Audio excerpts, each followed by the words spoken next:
welcome to episode five of Five. Black Ribbon Warrior. I'm joined by my lovely wife, Hello. and we are. How was your week? It has been busy. Yeah. The last few weeks have been busy. So during this whole ordeal of cancer, you decided through the insurance debacle. Should I call it debacle or just Well, it headache? wasn't the insurance. The insurance wasn't the thing that caused it. The whole cancer was the thing that caused it. So she went back to school, Because I and didn't have enough on my plate. yeah, so she had decided to go back to school while I was going through treatments and we got all this other stress going on. Go back to school and get a degree in a different field. And today was day one of that job. Yeah. Yeah. And ironically, it will be in the HR field. Yes. So they kind of blessing in disguise is she's dealt with enough HR and people who are just reading through the books and what the textbook tells you to say and not having the compassion that some of these situations need.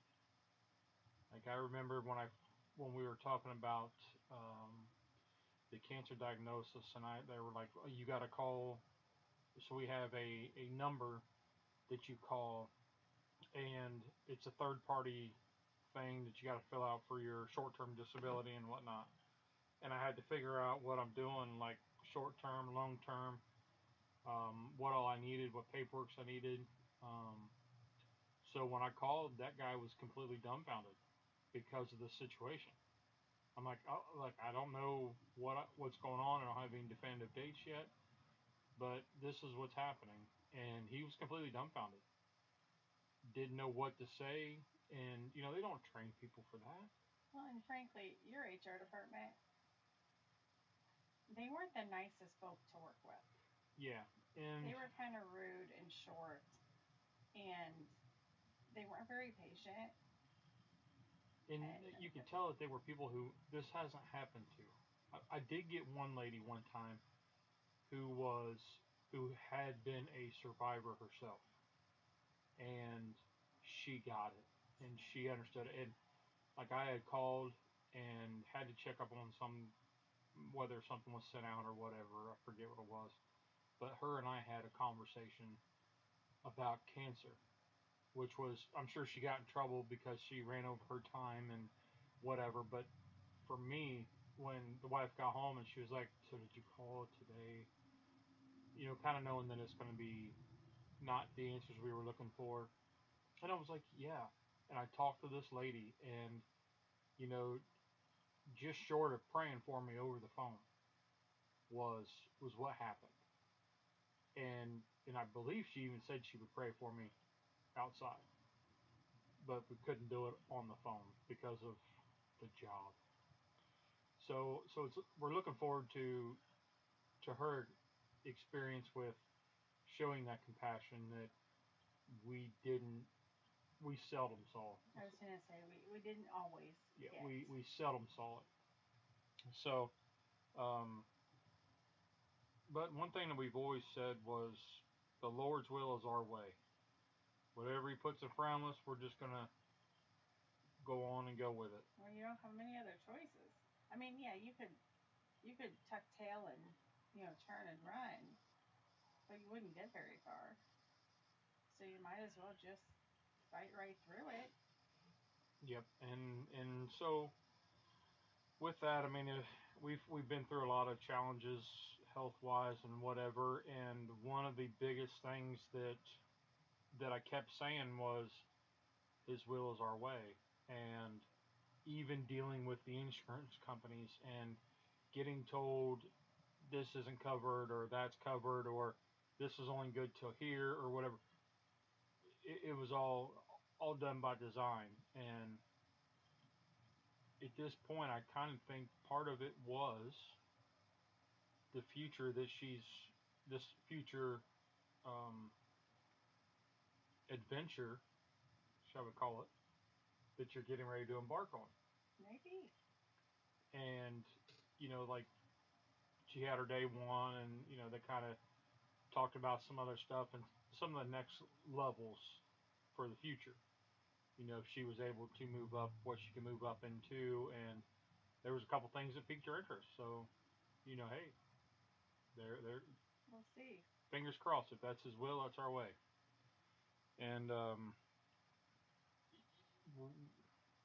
one of the, everybody kind of picks up on a thing that you got to focus on during this. And I didn't realize it until much later. And it came to me in a dream.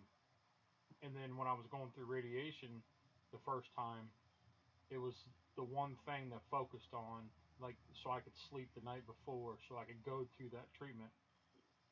Was it came to me in a dream, and it was, we were kind of stressing about this diagnosis and what that means and what the future is going to look like. And in this dream, there was a picture of Jesus with his hand out, and he said, "Why worry?" And I woke up the next day. I had no anxiety. I wasn't nervous. I mean, I was completely different. And during my first radiation, I got Metallica playing, and I've got my eyes closed because I don't want to watch. And I'm in this this helmet and or mask, whatever they call it, and that was what came to mind. And there was such a peace and a calm that came across that I was like, we can handle anything. We're going to take this and go with it. And I kind of told you about it, Yeah. and she was kind of like, my brain's not there yet. I don't know if my brain is there yet. It's getting closer to being there yet, or to being there. But well, you were, and I joke in a sense, you were out in like la la land through so much of this that if I didn't worry about this and this and this getting handled, It wouldn't have got handled. It wouldn't have got handled. So for me, it was just a very different experience. Yep. But for somebody going through it, you find that one thing, and you hold on to it, and they gives you the strength. And the kids were right there with me. They were like, "Dad, you got it. What do you need us to do?" Um, and I wore that bracelet that Pay made through the whole thing, through the brain surgery. And did we talk about that? We talked about that. We've talked about all of that. Yes.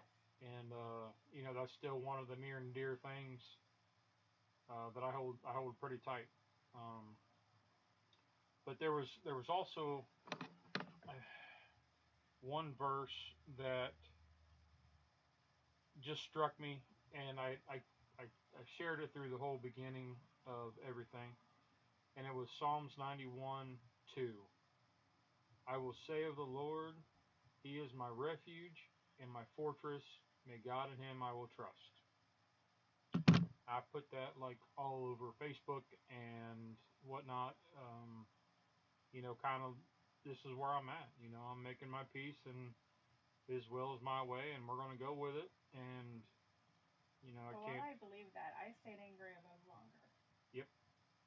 And she could, because I mean, I was basically a zombie, and just shy of staring at the wall and drooling. That was pretty much what I was doing. I mean, I was out of it, and I had to make peace with, I'm up and going and doing this and doing that, and then all of a sudden, I can't hold a thought.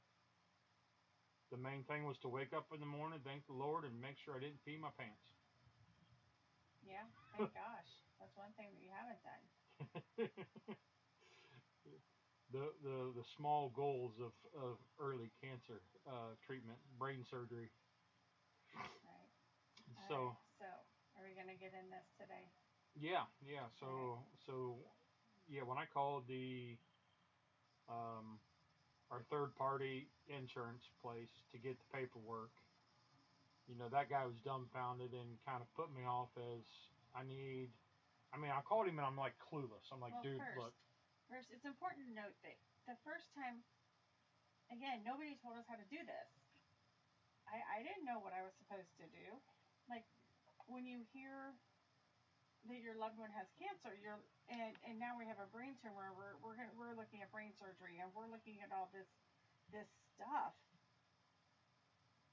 It sounds, I don't, not selfish, but it sounds kind of petty to be like, okay, well, what do I do about money, and how do I get money, because he's not going to be working. And I asked the first oncologist, I said, this might not be the right time, but what do I do with this? And she said, call his HR right now. Ask for short-term disability. Do it today.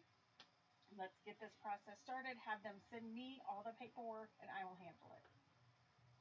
Okay, now we have a step. But because I'm the one that called, well, I initially called, but they're not allowed to talk to me. So they were talking to my zombie husband. Um, and so you can imagine how this I was conversation went. very short, and I was like, look, a couple of them I did tell, hey, I'm short because I don't feel good. I'm out of it, and I don't even know why. So And I've always handled this part for you. yes, This has always been the thing I handled. So you don't, not because you don't know, but you've never had the experience of having to call them and deal with them without me giving you a list of questions and you just having to write an answer down. yeah. So this was all foreign to you, and now it's foreign to you because you can't even think straight. That I remember just saying, Lee, let me talk to them, see if I can talk to them, because you were repeating things and you were trying to write but you couldn't write, and you're trying to tell me, and I'm like, Lee, just let me talk to the people, just let me handle it. So every time that we had called, I basically had to give her permission to discuss my um, Situation. healthcare situation. Yeah. So we got short term rolling pretty fast. I was, I mean, that was the easiest thing we did, yep, was to get short term disability running pretty fast. yep, because we called it in, they sent the paperwork or faxed it or something straight to the doctor, the Yeah. oncologist, Yeah, we didn't even deal with and it. And then they turned it in, and I just called, a few days later just to make sure that it just was to make in. sure it was in, and it was. And so our benefits started right away, which was nice. Yes. That was lovely. Um, and luckily, by the time we got to this point in the year, your your basic health insurance through your job, it had pretty much, we almost met our deductible. So that was good. I think your hospital stay and your ER visit just kind of finished off the deductible. So I knew that all of the medical care from here on out was free. I mean, that was good. Yep. The problems came, and all of that went smooth. Like your disability, yeah, we had to file this paper and file that paper, and I swear that company loved just sending these really big, thick envelopes of paper like every 2 days. Yeah. So we had to get on disability, Sorry. and they would, every time you called and asked a question, they would send you out the exact same paperwork with the addition of the question. Yes, but So it like was crazy. dates and times never matched, and things were, you were good from here to here, but not here to here. Then the next package would have different days and times, and so I just found it easier every time just to call them. I probably drove them crazy, and I'm like, Lee, just give them permission, and then I'll handle it. Um, And several years ago, I had neck surgery in 2017, yes, and the way went through the same third party insurance, and the way that the two were handled were completely different. Completely. Completely different. Well, and even when we were, under the short-term disability, and everything was going through, his pay never remained the same. Yeah, so I was like, Lee, we got money today, yay, woohoo! But then the next week, thinking I was getting what I got last week, it wasn't the same. And I marked through. By the time we got towards the end, I mean, I should know this, but I don't know this. I want to say we had 3 or 4 months of short-term disability. Well, August, 12 weeks. September, yeah, 12 weeks. By the time we got to like week 10, I took an inventory of all the deposits because I never knew what we were getting. And I'm like, there is not one week that was ever consistent. Which is crazy because when you're on short-term disability, you get a certain percentage of what your base 40 hours should be. Right. So I had to, and it ended up that they prepaid you here and they didn't pay this week and they paid you double this week and then so I had to do all this math that kind of, frankly, it just pissed me off because this is the one thing they should be able to handle for me. And it still wasn't handled right. But we got through all of that. In your typical medical insurance, the standard work one, that was all smooth. The problem came in January. Well, so at what point did we have to fill out for the Social Security? Okay, so February, like I'm gonna say like February 6th, February 8th, right in that neck of the woods. We find out that because it all happened at the same time. Okay. We found out that although every time we called his work and we asked them, what do we do? Because he's not going back to work yet. He's not cleared to drive yet. He's not going to make it back yet. What do we do when this short-term disability runs out? Oh, you're going to just move into long-term. Okay, how do we do that? It's seamless. You're just going to move into long-term. I'm going to open a claim for you. Yeah, it was. The third party kept telling us that it would. We just had to fill out the other paperwork and go right into it. Well, and they opened the claim. And according to them, they opened the claim. And then come to find out, it's not long-term disability is not offered at my current job classification. So what does that mean? Basically, any hourly employee is not eligible for long-term disability. You're basically, up a creek without a paddle. Right. So I had called the plant manager and was talking with him, and he's like, we can work something out. I said, but here's a problem. I can't drive. And he's like, what? I said, I'm not cleared to drive. And this was a year ago. So, yeah, right about this time. About this time. About this time. A year ago. And I'm still not 100% ready to go.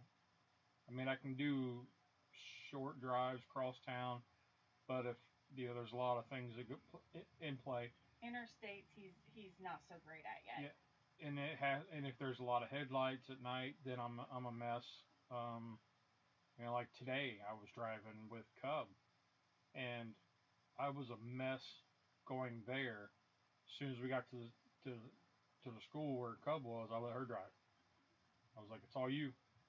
I mean, it was just there's a lot of stimulation that just messes with my mind yet. So anyway, so I called him. I was like, I'm not able to drive, and the wife's got to work. So, and he's like, and so I couldn't go back 100% and work the lines or get into what I was doing before. I don't have the stamina for 8 hours. I don't have the stamina for 4 hours. Like that was just a mess.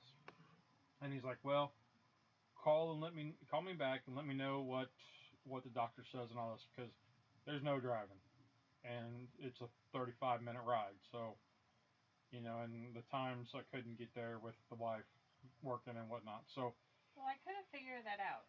I knew even if we figured that out, You might be good for 4 hours, but you weren't going to be able to handle 8 hours or No. 12 hours, and you were not going to be able to handle a Monday through Friday. And And there was no other option. at this point I was coherent enough to know that when they said short term's running out and there is no long term, man, I went in. I started to panic, and then that vision that I shared, why worry? And I was like, all right, buddy, all right, Again, I did I not got you. have that same vision. And I read that Psalms 91 too, and I said, okay, we're gonna get through this. Well, and you know, I'm anxious, but I I'm not ready to have a panic attack now. I remember things like I remember sitting at the island, and it was probably around Christmas or Thanksgiving, maybe before that. And I said, if it push comes to shove, I'll sell this house. Oh yeah. I don't care. I'll sell this house. I I don't need this house. And your dad was like, don't sell the house. I'm like, I'm just saying. I'm just saying I'll sell the house. And I would be lying if I didn't say that, or if I said that I didn't look up house values, because I did. Hmm. I looked at other houses. And at the time, I looked at like online house things to kind of see, like, okay, well, with what they're valuing our house right now, I wouldn't want to have any loan bigger than what we already have on the house. So what could I get for about what we paid for the house or what we owe on the house? and the neighbor across the I just street, wasn't willing to live in a little shack because of this whole, the you neighbor know. across the street was selling his house. So it was, hey, I wonder. So she got in the online marketing thing. What is I it? was all over Zillow. I was Yeah. all over like house, like open door. I Yep. got the quotes. I know what we could get, but then trying to find a house that didn't take all of the money that we would get, it was pointless, and And at this point, it was still kind of grabbing for straws because, yeah, I I didn't mean, we know. didn't. She was the job that she had. It was client based, and if the clients didn't uphold their end of Well, it, if if they they were didn't, sick, if they couldn't come, I didn't get paid. yeah. So there was no compensation for cancellations. Right. And I So understand that on a business sense, I get that, but on a an employee sense, it's a really hard kind of pill. It wasn't a huge deal prior because we had your salary. We've lived off your salary for years. So my salary was a bonus. Well, now that's not the case. and at the we're still not at the height of the COVID, but we're kind of like a year into it. So everybody's still cautious. There's still the, hey, if somebody's got a runny nose and a cough, Yeah, I mean, we and still went by a lot of heavy protocols. We still went by the protocols the day I yep. left. So Um, there was a lot of kids or families canceling, and then they're on you know we're on holds and on hold. That's just what, yeah. crazy kind of situations. But so I did look at all the stuff to try to figure this out. And then when we got hit with the you don't have any long term disability, Yep. um, I That was was tough. I called my sister crying and I'm like, what do I do? What do I do? And she said, well, look into this. Look into Social Security disability. And luckily, a friend from high school happens to work a Social Security disability. So I Facebooked her really fast. And I was like, tell me, what do I do? How do I do this? I don't know how to do this. And so at the time that I was doing this, I was also eating a lot of crow. And I think that, public services are there to help us in situations like this. But it was really a hard pill to swallow to admit you needed help. Hmm.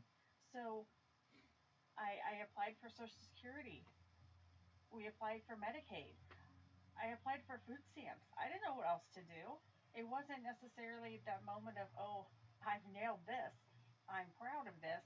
But I also knew that one, we didn't bring this on ourselves, Well, and that's why these services are there. and it wasn't just like the opinion of your sister to get on this stuff. It was the everybody, our the financial people, Levine yep, told me to do this, the and financial people at Levine. I mean, she was like, "Hey, you're not even aware of what you're gonna see. exactly. So So go do ahead all of and these things. she says, do this, do this, do this, and then let me know so I can monitor it." Yeah, it was, but it was just very eye opening. Yeah, and Because we've been very kind of proud of the fact that we worked hard and we lived on less, trying to do things the right way and not yep. to abuse anything. Um, And we don't ask for much. no, we Um, don't. you know, I was thinking today, um, and it started to bring a tear to my eye because during this, after my brain surgery, the first time that my cousin and her husband come in, and these people are like, you know, in Psalms where he I talks don't think about I the could still be more waters. like an in-law than I am this one. Yeah. When he's talking about the still waters, I don't know these people every time that things are rocky for us, or I need that break. They call them out of the blue. They're like, hey, what are you doing this weekend? Come over to Georgia. Come Or to we're coming to town. and and I mean the relationship that we have is phenomenal, and I can't I can't explain it enough. And he walked in, and they'd been to the house a couple times over the years, and he walked in. He said, "Yep," made sure I was okay, that I was, you know, still coherent. I knew who he was, because he didn't know what to expect. He didn't know if I was going to be like Frankenstein, And my I head think split wide open they or did what. ask me a few times, like, is he really okay? Yeah. Yeah, he is. I mean, As good as he can be. I was spaced out, and I would just kind of stare at the TV, lost, and I was slow to react and slow moving, and they were like, okay, and they disappeared. They left. They were going back to check in the hotel and whatever because he didn't want to impose. Well, they wanted to make sure you had time to rest. And he comes back and says, gets one of the kids to help carry something in. I'm like, what are you doing? Like, and he's like, you need to move. So I move out of the chair that I was sitting in. They moved that chair away and they brought me in a recliner. Okay, now before we get back to insurance, I need to paint this scene just a smidge. Yeah. Our oldest daughter had moved out, and I wanted a new couch. So my method to getting a new couch, and this was prior to brain surgery, prior to cancer, was I'll give her my old couch, which was fine. But that left us like two chairs. And these And chairs are older than our oldest daughter. right. And so, the youngest daughter brought down her hammock. So we had a hammock downstairs for a while. And the whole thought process was soon I'll get a new couch. I just got to find one I like. But we hadn't found it. And then he got cancer. And then we started all this. And the last thing on my thought was, I really should buy a couch. So I'm sitting there and I think I was in the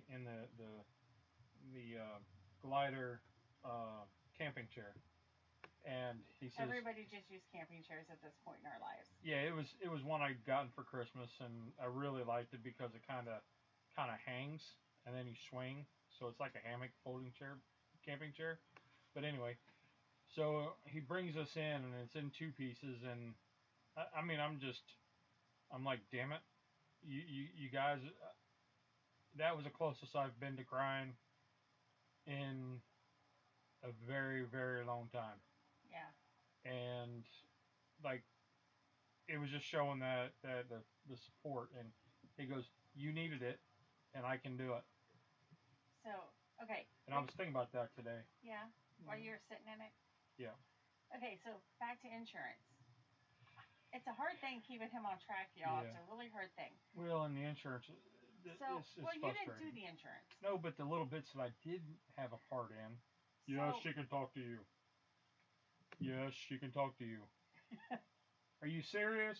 Yes, she can talk to you. That is kind of what it all sounded like. So, Few okay. profanities? Yes, she can talk So to you. we found out that were going to apply for Social Security benefits.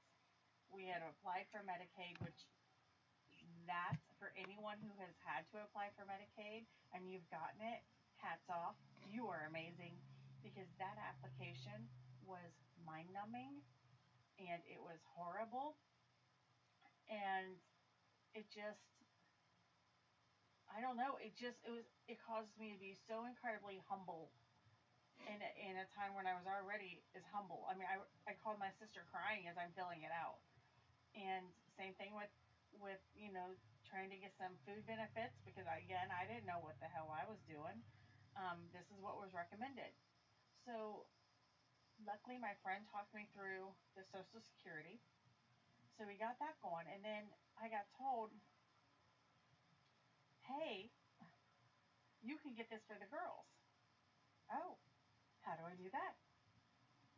Well, never, all the governmental offices were closed, and so this I got a phone call. Like I had called this office like 3 or 4 times and left a message. Hey, I'm just trying to get my daughters on this. Blah blah blah. Please give me a call. Nobody called. Nobody called. So I called. So it got to the point I called like every 2 days.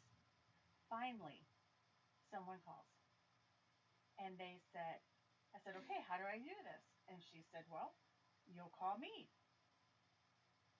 Okay. She goes, well, not today. Oh, not today? Like we're on the phone. So these government offices were all working from home. They were all working from home. So you could go to the office, but the office was closed. So And they wanted you to drop off a stack of papers at the one place. yes, I did. I dropped off a stack. The stack was too big to fit in the mail slot. So I had to break it up into segments. But so this woman from the office calls me and tells me, well, what you have to do is call me. And I said, oh, okay, well, I'm talking to you now. She goes, well, it'll only take a few minutes. I said, oh, are we going to do this now? She goes, no, not today. Okay, well, when can we set up an appointment? Well, it won't be today. No, I understand that, but can we set up an appointment? Well, it won't be tomorrow. I understand that. Can we set up an appointment? Well, I could call you on Monday. Great. So she called, it was Monday or Wednesday, whatever day it was. She called me. Well, we set up a time, and I reworked all of my clients around this phone call. I think the appointment was supposed to be at 10, so I reworked clients. She called me at 9. Can I talk to you now? Well, I mean, if now is when you want to call me, but I thought our appointment was at 10. Well, it is at 10. Okay, well, it's 9 o'clock now. She goes, well, obviously I can't call you at 9 because I'm calling you now. I'm like, but it's 9 now. Do you want me to tell you the information right now at 9 o'clock? Or are you going to call me back at 10 o'clock? Oh, well, I guess if the appointment was at 10 and that works better for you. I'm like, well, if you can't call me back, I will rearrange my schedule and do it right now. No, I'll call you back at 10. Okay. So I do my work. I get her call. She calls me back at 10. Truly, she needed my children's name, their date of birth, their social security numbers. Are they in school? And because I think one was 17. The middle one pays 18. Right, but at the time she wasn't, but she had to grant her permission. Yeah. But I was able to give all of the account numbers that I wanted the money deposited, which just floors me. But they said, well, because this one is this age, I'm going to have to call her. And I'm thinking, oh my gosh. She had to verify that she was who she was. And that she lived here, and she had lived here with us. And I was like, oh my gosh. So I said, okay, well, this is her number. And I call Peyton. She's in school. I call her right away. I'm like, this lady's going to call you. You need to answer it. I don't care what you're doing. You need to answer it. You need to answer it now. We might never get to talk to her again. Kind of thing. And it did take a couple calls because, of course, our child missed the first call. And the second call, she picked up. So at that point, we had that done. And I told the lady, I said, listen, I don't know if I even filled these out right. There was one part on there, and I said, I don't know how to answer this because it said, is this condition going to lead to his death? And I thought, well, how freaking morbid am I going to be if I'm like, yep, it is, because everything in me wants it to not be. But I'm just like, yes, I don't know. Well, And I according mean, to according to government, yes, this is terminal. yep. But so we got that handled. And then, we had to do the Medicaid ones. And so the whole process of Medicaid and like food stamps, I did all in the same day. And I don't know how I did it, but the girls got approved. And then you got approved. And then they wanted more paperwork, and I sent the paperwork. I physically carried it to the office. And then the girls got to keep it, and you got denied, and you got what they called archived, and they said they didn't get my paperwork. So, we had to, I probably called that office 4 or 5 different times to try to get the Medicaid handled. And I, one guy put me on hold and left me there. Somebody else was like, I don't know what happened. Somebody else took um, another application, and that never got processed. So that getting Lee on Medicaid, which should have been the easiest one to get, it took easily, 6 months. And I'm like, this is freaking ridiculous. So while we were doing that, we also had to deal with the fact that his job, while he was on short term disability, it paid his premiums. It paid all of his premiums for work. Well, the minute he moved from short term to just basically a leave of absence, it no longer paid his premiums. And so I was like, what are you doing? Yeah. Um, and so I got a bill for the premiums. And I looked at him and I said, Lee, we can't do this. And he goes, I'll call him. I'll call him. I said, we need to figure out how to remove people off this insurance. So So this was the call I let Lee make because he yeah. had to handle it. I had to work. So the way it was because short term ran out and I wasn't back on the clock. There is no long term that I was still available for insurance through the job, but because there was no money coming out of or from the company, I had to pay it out of pocket. Right. So And that while bill for the all of us was like $630 a month, a month.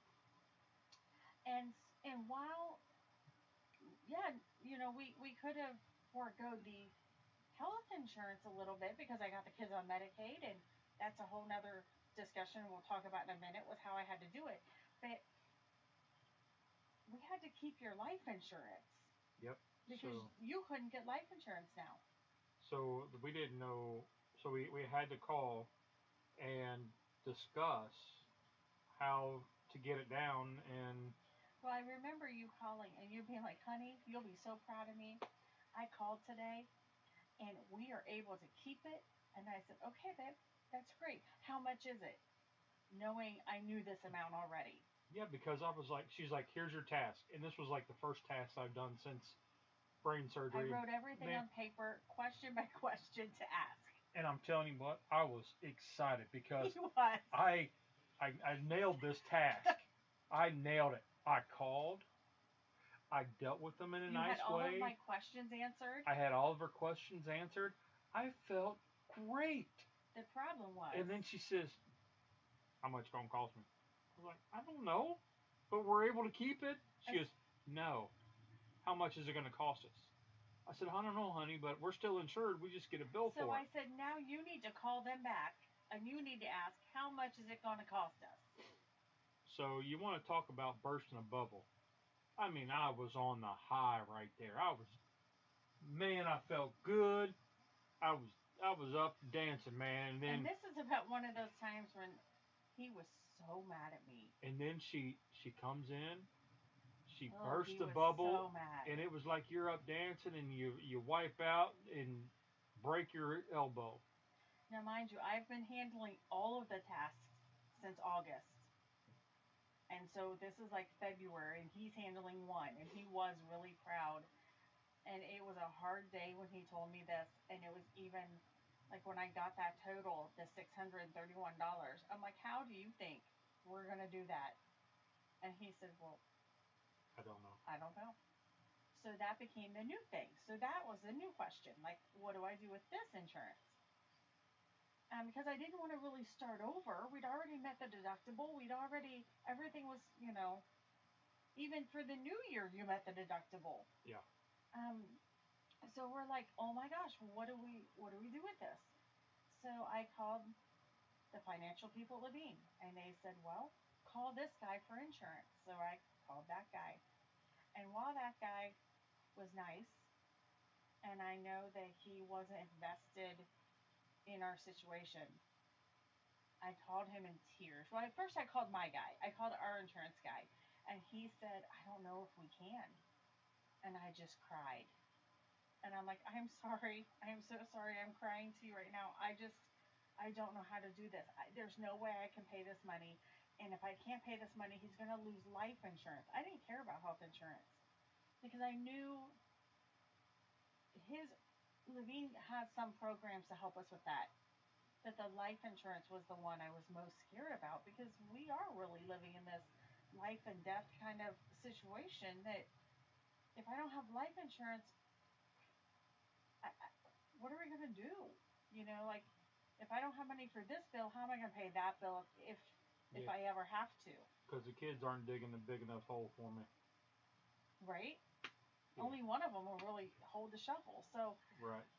but there was a lot of fear with that. Like I can't get it for him, and we can't switch to a new company. So my guy said he couldn't help. So I tried this other guy um, that the Levine Center sent me, and this guy, bless him, I was not blessing him in that moment. I felt like he was patronizing me, and he said, "Ma'am, I know this isn't difficult," and that's about the time I lost him, lost it, and I said, "None of this is easy. Every part of this is difficult. So all I need from you is you tell me how to do what I need done. I don't want to hear anything else out of you. I don't want to. This is what I need done." And he's like, "Well, okay." So he was able to remove the oldest daughter, and then on this date, then I could get marketplace insurance, and I could remove the other kids, and So with that, the oldest daughter was able to get insurance through her job. yes. She'd been on the job long enough to where it was offered to her as a benefit. Well, and it was funny when she initially got that job, and she could get it. She still had like a year she could still keep ours, and she said, "Mom," when I said you should really get your own insurance, she said, "Mom, do you think I am made of money?" I said, "Excuse me?" She said, "I'm going to be paying for, I have my car and my car insurance and my apartment. How do you think I'm going to pay for insurance? That is $50 a month." She's a state employee. She gets some pretty good insurance. So when this happened, I said, "I'm really going to need you to suck up and at least get the cheap plan of $25 a month." And she said, "Mom," I said, "Sydney, right now, I have to come up with $631. Do you think you could figure out how to do 25?" She just, "Oh yeah, I think I can do that. No, not a problem. I'll get right on that." So we got her handled, and then we got me and the girls' insurance separately, and then it was down to Justly. Yep. So I was paying 130, You were paying 231. 231 just for me. For life insurance and The basic health, your the basic health health. insurance that I had, because I still had the diabetes medicine and stuff We still had all this stuff. I mean, that I was still taking and doing, and well, and I got frantic, and nobody was able to tell me this information right off the bat. And it was because of timing. It was because of holidays. It was because the people I needed to talk to were not working that day. Um, but your Medicare or Medicaid is in South Carolina, and all your doctors was north. And I said, I will continue to figure out a way to pay his insurance bill, but I'm not changing doctors. I'm not changing any part of it. And they said, we think you're going to be okay. I said, well, don't tell me that and then find out it's wrong.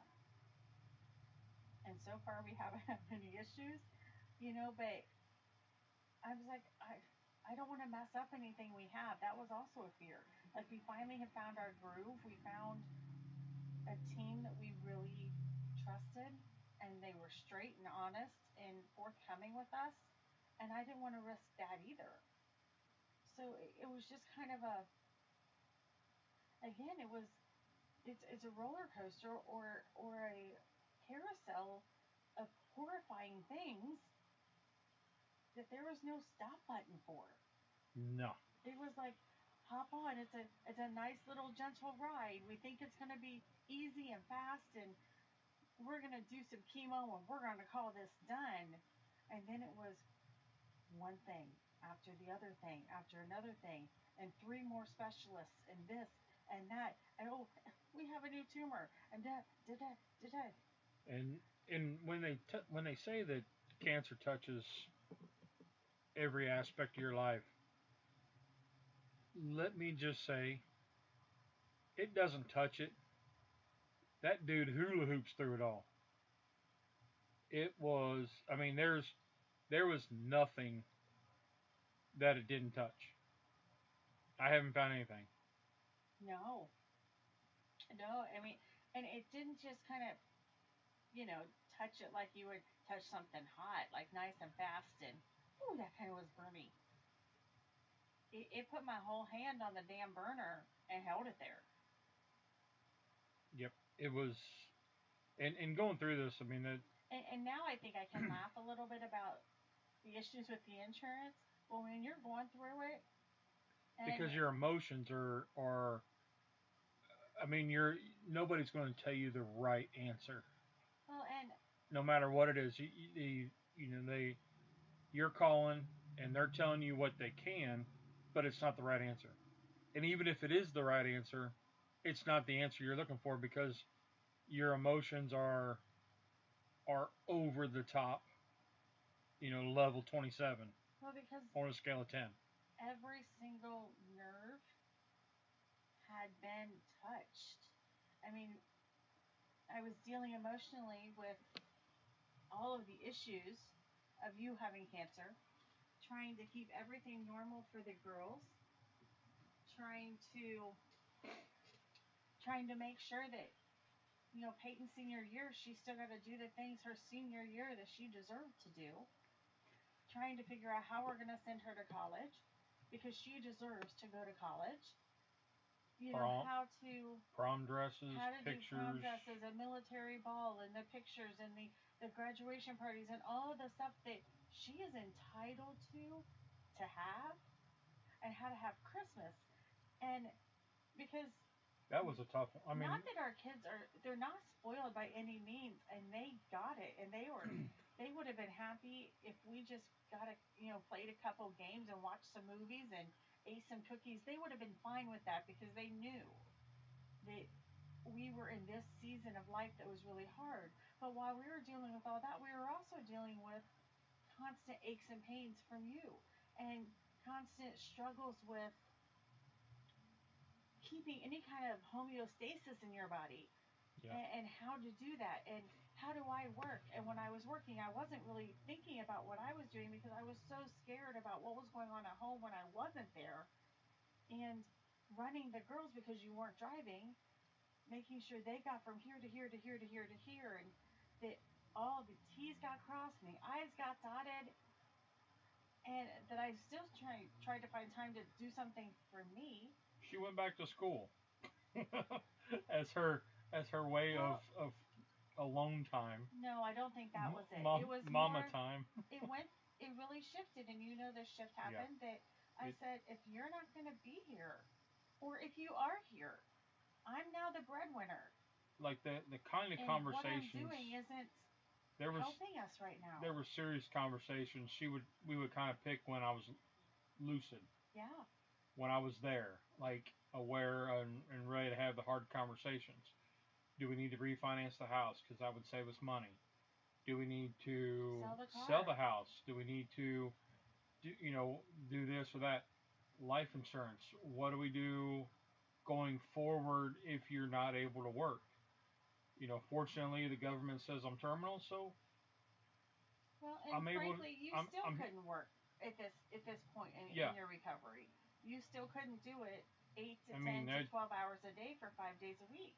I got flustered the other day looking for a pan. Now there's pans hanging up all on the wall. There's pans all over the place, and I couldn't find the one that I was looking for. Well, and the aluminum foil, man, gosh, I should just carry that in my back pocket apparently now. Yep, because I keep putting it in a place that I'm like, oh, it's always going to be right here. But then I forget where that one place is, And he and it's just a gets 15-minute. he runs around the kitchen like he's looking for something crazy, and you're like, what are you looking for? And he can't answer you because his mind is so busy with what he's looking for. And about the third time I've said, what are you looking for? Like I have to. And then he yells at me, I was looking for the aluminum foil. It's not.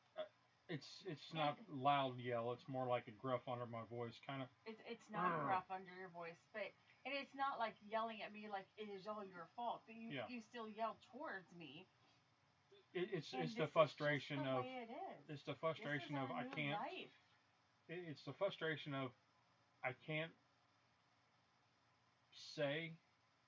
It's like there's a disconnect between Yeah. my eyes and my brain And and your my mouth. yeah. Why couldn't you have that disconnect way long ago? I'm just saying. Well, It might have saved us some fights. but the disconnect you're looking for is more of the filters, I which really wish that which existed. is gone. It's gone. It's even worse. I'm working on it. But and I did bring this brain issue up with his neurosurgeon, who just basically said, here's the deal. Anytime he's stressed, sick, worried, all of those pre-tumor behaviors, they can all come back with a vengeance. I'm like, well, crap, how do I know if it's real? Yep. Like, how do I know if he's just having an off day? And how do I know if there could be a new brain tumor? And he said, well, basically, if it lasts for 2 or 3 days, then it's like a studio. It's not really real. It's just a manifestation of all of those feelings again. Almost like a post. Not It's not like a post traumatic stress of sorts, but your brain just kind of reverts back to it. Yeah. And if it lasts for a week or so, get him back in here for an MRI. And usually it only Oh, lasts because for a little you know, bit. that's no pressure. Yeah. That's not stressful for me to be like, oh, he's acting a little off his rocker again. How many days in a row is this? 1, 2, 3. When you make that call, we find that if we're getting ready to leave to go away for the weekend, I need him to start making a list and pack way in advance, because the morning of, I could sit in the car for an hour while he roamed around and still didn't even, he can't find the one thing that he's missing, that he doesn't even know he's missing, because he can't tell you what it even is. But there's something I'm forgetting, But there's but I don't something know you what it think is. it is. And I even walked out with Transformers. it's just, Like I packed. I don't even know why I took the robots, but I grabbed some Transformers out of my box and and I took those. And she said, "What are those for?" I was like, "I I don't don't know," know. And but something daggone it, tells me I want to take them. I always prided in the fact that you could pack yourself. You were the only one you packed for. Yeah. You did not help me pack for the kids and all the trips we've ever taken. You only packed for you, and now I got to do that too. Daggone it! lost without me. So, now that we are removed, I can look back and be like, okay, we made it through the insurance thing. And just when we think we have it, yeah, it's like, okay, now the he's new year. strictly on Medicaid, which we've never done So before. so then it was kind of ironic. The job I had, I was off for 18 months. We did our short term, and then when I was off, and they had sent me a letter that said, "Hey, we need to sit down and figure out because there is no long term, and you need to give us a specific date when you're coming back for us to hold your position." Yeah, we got that right before Christmas. So Merry Christmas. So I was like, okay. 2 days later, I get a thing in the mail because July of this year was my 20-year anniversary with the company. So I get this. I kind of laughed because I get this mailed to me, and it was sent out in July. That I get this little gift for my 20-year anniversary. 2 days after, I get the thing that says we need to know when you're coming back, or we're gonna have to renegotiate our terms. So needless to say, I did get that free gift for my 20 years. So yeah, but no, but now we've had. So then we go into the doctor's. I go into the family doctor. I just went to the family doctor and a couple weeks ago, and the insurance card doesn't work. And I'm like, what are you talking about? I've had this one forever. Maybe this is the old one, and the wife's got the newer one. Whatever. And this is for his work. Yeah, this is the work one, not the Medicaid one. After we got that letter, we never got any notification that, okay, it's said and it's done. Right. So we just didn't get a new insurance card.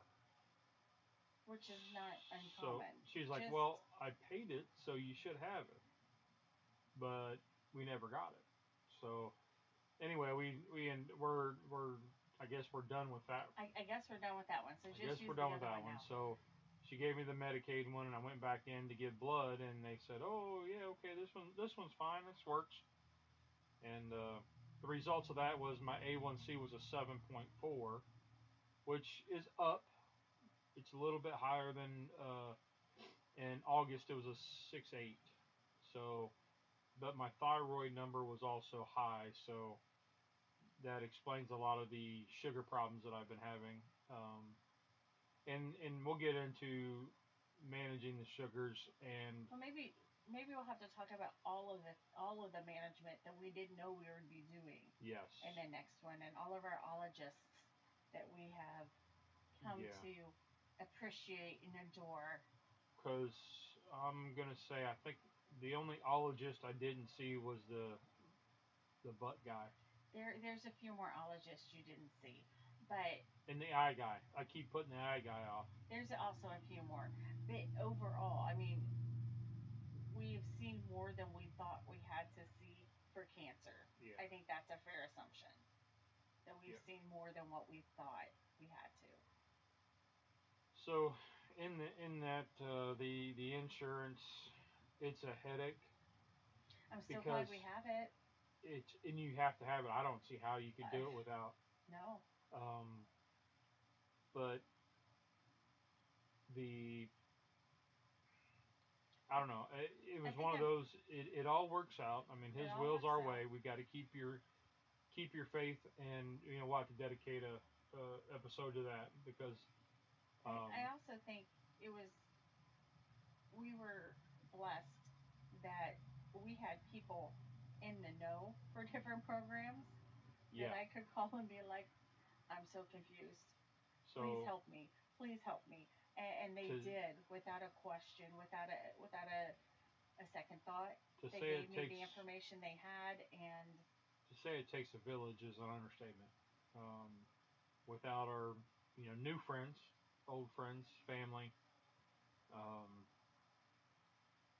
our support staff, our care staff, it those would ones not. I can just call and be like, listen, I just need to complain. I need to scream and yell and vent for a minute.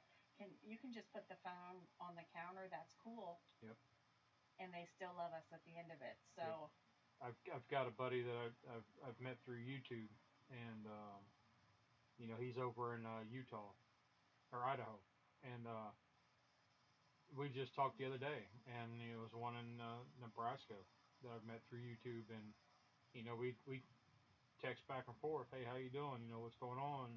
Stuff like that. So um, a lot of good things have come out of it, and a lot of stressful things. Stressful things, and it helps put things in perspective. While the kids are growing up, they're in their teens, right? They're 17, 18, and while young adults. they're in that transition, they are learning to put things in perspective of the teenage drama. Where normally Well, this would end their world, if a certain boy doesn't like them, and now they're like, whatever. Yeah, they don't quite care. Yeah, they're like, whatever. There's more important things going on than what this kid's doing on the weekend, and that I don't care what he said. Yeah, I think in our house, games have always been super important. Like whenever the kids come home, when they're all in the house together, after Sydney went to college, it was let's play games. And I think that through this last year, it's became even more important because like we didn't have board games, card games, because we didn't always have the money to do like, oh, you came into town, let's go grab something to eat. Yeah. Let's go. Oh yeah, sure, we'll go to this mall, or we'll go do this event, or we'll go do this thing. And just this last visit, well, I think it was Thanksgiving visit. Sydney came home and we had made a few plans, and we did one of them, and then she said, "Mom, we haven't had a game night yet." And I'm like, "Oh, I didn't know." She goes, "We always have a game night, Mom." And they'll sit down and they each play um, like a card game, kind of like Cards Against Humanity, but they're not that one. It's a different one. Like They have 100 of them. yeah, I there's think like a new phone. Who's this type deal? And all kinds of games, but they do board games. They play card games. Yep. We do spelling games. And Peyton's even addicted to Boggle. yeah, And she got really into Boggle, and and that's how we share our time. And they get that this is what we can provide right now. yep. And Well, this is our family fun time. It's not going to Top Golf or going shopping or going to this show or this movie or this event. It really, really is centering around that table, centering on the couch, all cuddled up, watching a movie, cooking in the kitchen. That's yep. where, I mean, all of the kids now sit in the doorway, and they've done this, but it's gotten worse or more so in the last year and a half. If we're in the kitchen, they sit in the doorway and they'll all just sit there and pet the dogs and talk to us. On the floor. They sit on the floor. So we have the doorway is kind of it's not really a door, it's more like a big archway, and they sit 2 3 wide in that basically right before the carpet turns to linoleum. They sit right there, and that's where the dogs kind of sit when they want their treats. So they all just kind of sit there and hang out, and that's But it's like close quarters. How close can we get to you without being in the way. without being in the way? So, I mean, I think we should be, that's one of those good things that has come out of all this, is that I think as a family, we are tighter. We are able to say, I need you to back up right now. I need a minute, or I need a hug. I just want to look at your face. I just need to be in the space with you, and to know that that's kind of their safety. I'll say I had a dad win the other day. So this kid that Cub went to school with and was good friends with passed away. and she says, "Dad, I need a ride." But she doesn't have her license yet. We're working on that. But she says, "I need a ride to the funeral." Okay. So I go up, I get ready, and I come down. She says, "Well, what are you doing?" I said, "Well, I'm taking you." She's like, "Well, I thought you were dropping me off." And I was like, "No, no, I'll go in." I mean, I don't know this kid at all. It was somebody she knew from school, and so we went to the funeral, and I kind of sat in the very back. She sat up with her friends. They did their thing, and we came home, and she went up and changed, and about an hour or so later, she came down and she said, "Dad, thanks for going with me. Mhm. Thank you. I needed that." And I mean, right there, you talk about like, uh, I mean, it was just wow. The because it was raw. It was I don't know. It was just like wow. That was a dad win right there.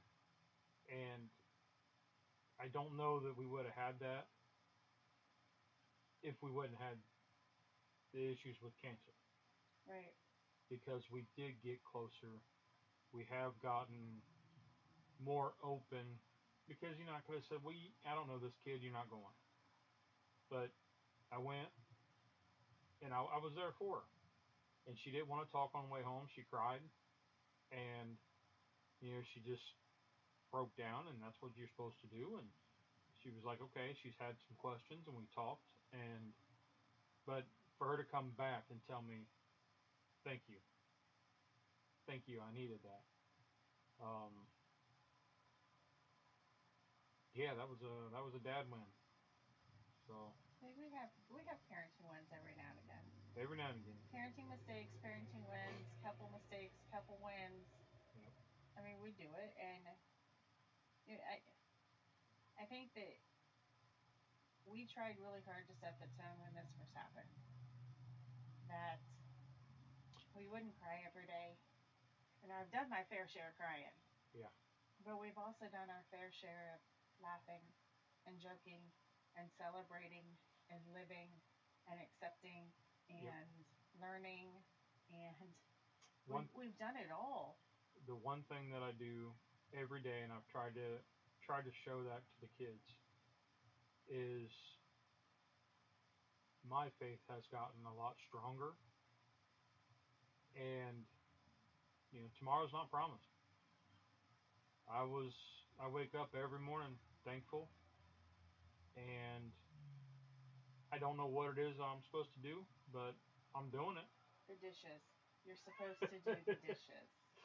But I'm doing it, and just being there is giving them that little bit of, when they call them, it pays like, college is tough because I have to learn how to study, because everything came natural to her in high school. So now she has to learn how to study, and she's all frustrated and this and that. And I was like, "Really? You want frustration? Call the insurance company." She's like, "Okay, Dad, I'm sorry." I know it does put a lot in perspective, and it's something we couldn't even imagine that it was going to happen to us. Nobody ever imagines it's going to happen to you. You don't plan on it. You don't think about it. Like, you can think of a lot of other things, like you're going to grow up, you're going to go graduate, you might go to college, you might go to work, you might go to service, you're going to meet somebody, that's all stuff you can imagine. Mm. This isn't. And to try to imagine how you would deal with it. Well, and frequently, I guess I was really blessed that growing up we didn't have a whole lot. We made it, but we didn't have a whole lot of extra stuff. And the lesson that always came through my parents was one that everybody is one decision away from a completely different life. Absolutely. And that decision is either something that they've done on their own, or a decision that's been made for them, or a turn in their path. And everybody is one thing away. And dang, if if that didn't hit us smack in the face, this was not something we did to ourselves. It's something that happened to us, absolutely, but it put us on a completely different path than we expected to be on yet again. And we got told time and time and time again the way we've handled and walked this journey has been inspirational to people that on the outside looking in. Like at our little small group, their church group. They're like you mentioned last night. They were like, the way you guys have handled this, you haven't complained. Well, We've they don't see that part. we vented. I will say they don't see a lot of of my complaints in it. But we tell them, hey, you know, here's our frustration, and then so they see it more as a vent and not as a continue complaining like, oh, I got a paper cut and it hurts. Oh, I got a paper cut and it hurts. Oh, I got a paper Right. cut and it hurts. Oh, I got my hand hurts because I got a paper cut. It's not like we complained about it, but we just they say, hey, how's your week? And these are the people that when they ask you, hey, how's your week? They really want to hear how your week was. They really, really, truly want to know how your week is. It's not like idle conversation that you're standing around the water jug at work and, hey, how's your week? Yeah, well, I just played 18 holes of golf and whatever. But So I forgot where I was going with that. I don't know, but you know what? We're gonna have to cut this off. We have 110 other things. Well, I have 110 other things to do tonight. Maybe like five, really. But Yeah, if I can remember, I might have four. I'll make you a list. Don't worry. So, alrighty, well, Mama, let's get out of here, All and right. we'll pick back up next week. Don't know what the topic will be. I mean, we've still got tons to talk about. Well, yeah. I mean, there's so much more about this than stuff we've just went over and talked about in a few hours. The main thing is to keep positive, keep focused on that his will is your way, and there's a plan. There's everything happens for a reason,